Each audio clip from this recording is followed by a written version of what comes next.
tens of thousands of families, maybe hundreds of thousands of people, are trapped in bondage servitude, which is basically slave labor. It works like this. If they have a need, mostly it's medical. They do have medical care there, but nobody can ever afford it. So let's say they have a baby, they need help with the labor. The doctors will charge them $50, $75, whatever it might be. They don't have that. The average Pakistani probably makes maybe $25 a month if they're working just in labor.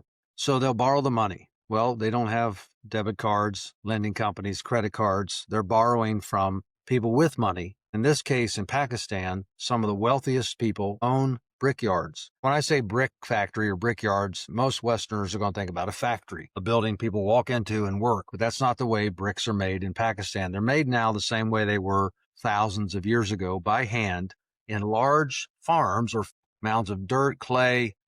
They dig trenches for water to roll through so they can add water. They have hay, and then they have the sand on the ground. They hand mold these bricks in a hand mold, one by one, in the hot Pakistani sun, sometimes 105 to 108 degrees Fahrenheit. They have to pay off this debt by making bricks, because when they borrow the money, they can't pay it back quickly enough to the terms of the loan.